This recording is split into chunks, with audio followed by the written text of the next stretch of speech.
सर्वप्रथम तो नमस्कार करती हूँ और प्रधानमंत्री मोदी जी के जन्मदिन की बहुत बहुत शुभकामनाएं। एक बहुत खूबसूरत पहल हुई है। एक नवीन भारत का जो हम सपना देख रहे थे वो साकार हुआ है। हमारी गिनती भले ही लोगों को लगता है कि अल्पसंख्यक हैं, बहुत कम मात्रा में है, लेकिन राम मनोहर लोहिया अस्पताल जो कि नई दिल्ली में स्थित है और एक जाना माना नाम है इस देश का, वहाँ से इतनी सकारात्मक पहल जो हुई है उससे एक बहुत बड़ी क्रांति आने वाली है, बहुत सोच में परिवर्तन होने वाला है। क्योंकि मेरी कम्युनिटी की बहनें भी एक आम इंसान के समान हैं, हम भी हंसते हैं, खुश होते हैं और कभी कभी बीमार भी पड़ जाते हैं। तो जब बीमार पड़ जाते हैं तो इधर उधर झोला छाप डॉक्टर के पास जाने की जगह या कहीं मेडिकल स्टोर से कुछ खरीद के खा लेने की जगह बेहतर है कि एक इंस्टीट्यूट है, एक जाना माना नाम है जो कि हमारी स्वास्थ्य संबंधी दिक्कतों के लिए सुनवाई कर रहा है, हमें परामर्श दे रहा है, हमें दवाइयाँ दे रहा है। तो ये बहुत अच्छी बात है। आज से पहले ऐसा होता था कि हमारी बहनें आती थीं और वो बहुत असमंजस में होती थी कि वो पुरुष लाइन में खड़े हो या महिला की लाइन में खड़े हो, और डॉक्टर्स भी उनके साथ में बहुत डिस्क्रिमिनेट कर दिया करते थे। वो चाहते नहीं थे करना, लेकिन उनको भी नहीं पता था कि वो किस तरीके से इस जेंडर को देखें, उनको किस तरीके से, किस प्रोनाउंस से उनको बुलाए या उनको किस तरीके से डील करे। तो वो एक सेंसिटाइजेशन नहीं था जो कि अब राम मनोहर लोहिया अस्पताल में हो रहा है, और ये बहुत ही हर्ष का विषय है हमारे लिए, और आज के दिन हो रहा है, ये तो और भी बहुत अच्छी बात है। पहले किस तरीके की दिक्कतें आती थी? पहले दिक्कत आती थी कि संवेदना नहीं थी एक्चुअली। जो हॉस्पिटल का स्टाफ है वो ठीक है, दवाई दे रहा है, वो हमारी बात को सुन भी ले रहा है, लेकिन उसके लिए हमें या तो प्रतीक्षा करनी पड़ रही है, सारी महिलाएं चली जा रही हैं तो जाके फिर एक ट्रांसजेंडर को सुना जा रहा है, सारे पुरुष चले जा रहे हो, फिर बेचारे उनको बुलाया जा रहा है कि ठीक है भाई तुम भी आ जाओ अब। और उसके बाद भी उनको ये नहीं पता है कि किस प्रोनाउंस के साथ में उनको पुकारना है, उनके जो बॉडी के जो पार्ट्स है वो किस तरीके के होंगे, किस तरीके से उनकी दिक्कतों को हम डील कर सकते हैं। तो क्या था ना कि एक जो लव होता है, एक सहयोग होता है, एक प्यार होता है, उसकी बहुत कमी थी। आपने दवाई दे दी लेकिन दवाई के साथ में सकारात्मक और भावनात्मक पहलू नहीं दिया, नहीं परोसा हमें, तो दवाई भी आपकी अधूरी हो जाएगी। यहाँ बात करें प्रधानमंत्री मोदी जी के जन्मदिन की, तो इस तरह जन्मदिन को लेकर कार्यक्रम की तरफ से जो कोशिश की गई है, क्या लगता है कि वाकई में वो सही हो, आप लोगों के लिए सही हो? हमेशा ऐसा होता है कि जन्मदिन पे हम लोग तोहफा देते हैं, शुभकामनाएं देते हैं, लेकिन मोदी जी का अभिवादन करती हूँ और उनको सलाम करती हूँ अपनी समस्त कम्युनिटी की तरफ से कि उन्होंने अपने जन्मदिन पे राम मनोहर लोहिया अस्पताल की तरफ से एक बहुत खूबसूरत तोहफ़ा हमें दिया है। ये ऐसा तोहफ़ा है कि अब पूरे देश में जगह जगह पे इस तरीके के इंस्टीट्यूट खुलने चाहिए, इस तरीके की पहल होनी चाहिए। और सच में ये एक बहुत हर्ष का विषय है कि एटलीस्ट किसी ने सोचा तो सही, लोगों ने इनिशिएटिव तो लिया कि हाँ भाई ये भी इंसान है, इनको भी हमारी मतलब मूलभूत आवश्यकताओं की ज़रूरत है। हम लोग जो अब तक कहीं से भी अपना इलाज करा लिया करते थे ये सोच के कि हमारी पहचान उजागर होगी तो हमें हास्य का पात्र होना पड़ेगा, लेकिन अब वो चीज़ ख़त्म हो रही है, तो ये बहुत गर्व की और हर्ष की बात है। सर अभी बहुत सारी गाइडलाइंस तैयार होनी बाकी हैं और देखा जाएगा अब कि राम मनोहर लोहिया किस तरीके से इसको आगे लेके चल रहा है। अभी बहुत सारी बातें हमसे कही गई हैं, लेकिन अब हम जब प्रैक्टिकली इन सब चीज़ों को भविष्य में आता हुआ देखेंगे तो इस बारे में ज़्यादा अच्छे से आपको बता पाएंगे। अभी फ्राइडे को सर हॉस्पिटल की तरफ से प्रधानमंत्री मोदी जी के जन्मदिन को लेकर एक कोशिश की गई है, जो पहल की गई, वो कोशिश और पहल आप लोगों के हिसाब से किस तरीके की देखने को मिली? पहले तो थैंक यू, आपने हमें कवर किया। और मेरा नाम कमलेश है, मैं एक ट्रांस वूमेन हूँ और मैं कारपोरेट में काम करती हूँ।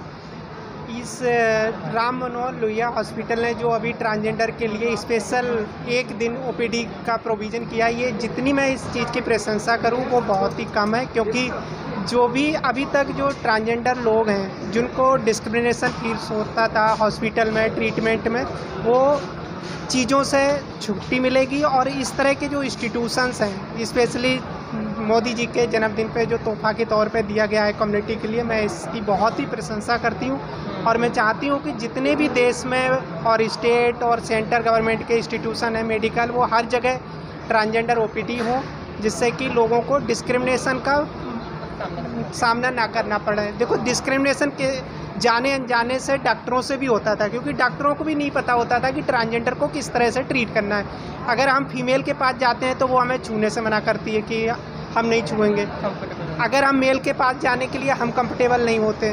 तो लोगों में जो सेंसिटाइजेशन का काम राम मनोहर लोहिया इंस्टीट्यूशन से किया है, तो ये मेडिकल स्ट्रक्चर में मेडिकल की जो एजुकेशन है, जो उनका करिकुलम है, बच्चों में सेंसिटाइजेशन लाएगा। और जो बच्चे यहाँ से जो पढ़ के बाहर जाएंगे वो किसी भी जगह किसी भी मेडिकल इंस्टीट्यूशन में काम करेंगे तो वो ट्रांसजेंडर कम्युनिटी के लिए बहुत ही सेंसिटाइज होंगे और वो एक अच्छे एग्जाम्पल साबित होंगे सोसाइटी के लिए। मेरा ये अपना मानना है। सर, आज जिस तरीके से प्रधानमंत्री मोदी जी का जन्मदिन भी है और दूसरी तरफ लगातार कहीं न कहीं ब्लड डोनेट कैंप या फिर चेकअप कैंप जो लगाए गए हैं, आरएमएल की तरफ से भी ये कुछ चीज़ें की गई है, कितनी सफल होती हुई नज़र आ रही है? तो आरएमएल की तरफ से हम लोगों ने भी कई सारी चीज़ें की। आज ब्लड डोनेशन कैंप हमने भी लगाया, बट उससे भी बड़ा जो हमने आज एक पहल की है वो है कि हमने ट्रांसजेंडर कम्युनिटी, जो कि एक बहुत ही पिछड़ी हुई कम्युनिटी है, बहुत ही एक उपेक्षित कम्युनिटी है हमारे समाज की, उनके लिए हमने अलग से ओपीडी की और हेल्थ सर्विसेज की सेवाओं का लॉन्च किया। सर, कितने लोगों ने इस कैंप के अंदर अपना योगदान दिया? तो काफ़ी लोग आए हैं, एग्जैक्ट गिनती तो मैंने नहीं की, काफ़ी लोग हैं। ब्लड डोनेशन कैंप में भी काफ़ी बड़ा क्राउड है। इस तरीके के कैंप तो आगे भी और चलाए जाएंगे? कैंप्स तो होते रहने चाहिए, तो वो तो बहुत ज़रूरी है। ब्लड डोनेशन भी बहुत ज़रूरी है और जो हमारे समाज के जो उपेक्षित जो समुदाय हैं उनके लिए भी कुछ करना भी बहुत ज़रूरी है। तो ये सब चीज़ें तो बहुत ज़रूरी हैं। आरएमएल हॉस्पिटल की बात करें तो आरएमएल हॉस्पिटल एक बड़ा अस्पताल माना जाता है, लगातार कहीं की सुविधाएँ भी देने की बात की जाती है। वो सुविधाएँ किस तरीके से जनता तक पहुँचती नजर आती है? तो हमारा हॉस्पिटल तो सभी समुदाय के लिए एक्सेसिबल है। हमारे यहाँ बहुत दूर दूर से लोग आते हैं, केवल दिल्ली एनसीआर से नहीं आते हैं, कश्मीर से लेके Punjab, Haryana, Rajasthan, UP, Bihar, Orissa, West Bengal, even हमारे यहाँ पेशेंट्स जो हैं वो तेलंगाना और आंध्र प्रदेश, छत्तीसगढ़, मध्य प्रदेश, गुजरात, मतलब इन सारे स्टेट से भी आते हैं, बहुत दूर दूर से आते हैं। सभी समुदाय के लोग आते हैं, सभी जाति के, सभी धर्म के लोग, गरीब लोग भी आते हैं, अमीर भी आते हैं, सारे ही आते हैं। बट एक ये जो ट्रांसजेंडर कम्युनिटी है वो हमारे वो किसी भी हॉस्पिटल में आसानी से नहीं दिखाई देती है, वो बहुत ही कम वो लोग दिखते हैं। हमारे यहाँ भी नहीं दिखाई देते थे, तो हम लोग यही सोचते थे कि ये लोग क्यों नहीं आ पाते हैं। तो हमने उनसे बात की और उन्होंने बताया कि हमें बड़ा संकोच मन में होता है जब हम आते हैं जनरल पब्लिक के बीच में लाइन में खड़े होना ओपीडी में, तो इस वजह से हम नहीं आ पाते हैं। तो हमने फिर उनसे कहा कि अगर हम आपके लिए अलग से ओपीडी की सुविधा या अलग से ओपीडी का रजिस्ट्रेशन का काउंटर एक लाइन बनवा दें, अलग से एक ओपीडी स्टार्ट कर दें, तो क्या आप लोग आएंगे? तो फिर उन्होंने इस आइडिया को बहुत उनको अच्छा लगा। उन्होंने कहा ये तो बहुत ही अच्छा कदम होगा, हम ज़रूर आएंगे। और हम इसी वजह से नहीं आ पा रहे थे कि हम तो वो आएंगे। और हमने उनके लिए अलग से फ्राइडे का दिन भी हमने उन्हीं से पूछा कि कौन सा दिन आपके लिए बेस्ट रहेगा जब आप मैक्सिमम आएंगे। तो उन्होंने बताया कि हमें फ्राइडे का दिन सबसे ज़्यादा सूट करता है। हमने फ्राइडे को 2 से 4 का टाइम उनके लिए रखा है और अगर उनके नंबर बढ़ेंगे तो हम और भी ज़्यादा मतलब ओपीडीज़ बढ़ाएंगे या और भी ज़्यादा दिन स्टार्ट करेंगे। सर, ये आइडिया कहाँ से मिला? ये आइडिया ऐसे ही मिला कि हम लोग जैसे हॉस्पिटल में निकलते हैं, वार्ड्स में जाते हैं, ओपीडी में जाते हैं, तो ट्रांसजेंडर कम्युनिटी के लोग नहीं दिखाई देते हैं।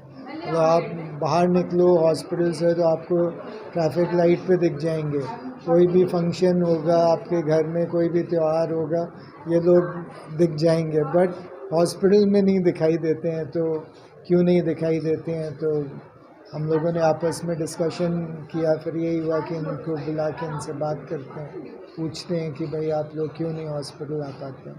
तो फिर इन्होंने जो विचार अपने बताए उससे ही फिर हमने एक डिसीजन लिया।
क्या